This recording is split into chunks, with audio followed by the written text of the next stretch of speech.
Então, como se livrar das dívidas? Primeiramente, devemos orar e buscar a direção de Deus.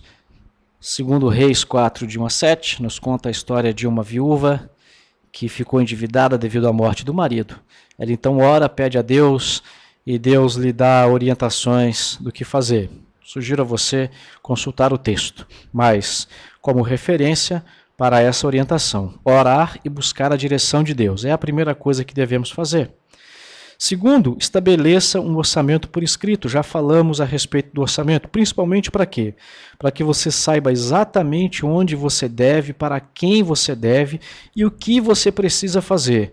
O ideal é você diminuir suas despesas a ponto de se encaixar no orçamento.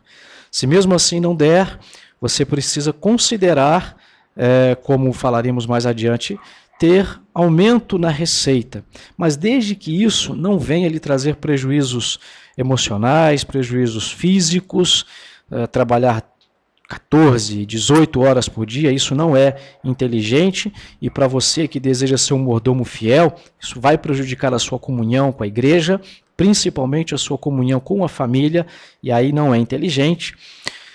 E, por último, renegociar dívidas, e enfim, veremos isso mais adiante. Bom, estabeleça o orçamento, depois aliste o total dos seus bens e veja se você pode vender algo, principalmente os que geram despesas. O exemplo, o carro, por exemplo. Fizemos uma despesa de carro, uma compra de um carro, e agora é uma das coisas mais fáceis de serem vendidas, é um automóvel. Às vezes, se você fez a dívida do carro em 80 meses, esse carro custava 20, em 80 meses ele foi para 40, e se você for vendê-lo hoje, você não acha os 20, quem sabe acha uns 15, você vai ficar sem o carro, ainda vai ficar devendo. Então a situação aí é muito complicada. Mas, se ela te livra da dívida, é legal você considerar isso. Outra seria devolver o bem comprado para a empresa e a empresa não te cobra o restante das dívidas, o restante das parcelas. Então você fica sem o bem, desde que a empresa aceite isso, e você também não vai ficar livre da dívida. Alista tudo o que você deve e tente estabelecer um plano de pagamento, a princípio começando das dívidas menores e depois partindo para as maiores. Converse com os credores, tente renegociar, troque dívida mais cara por dívida mais barata.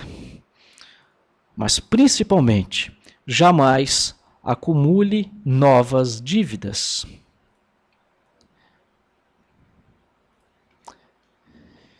Economizar com prudência é uma outra característica do mordomo fiel.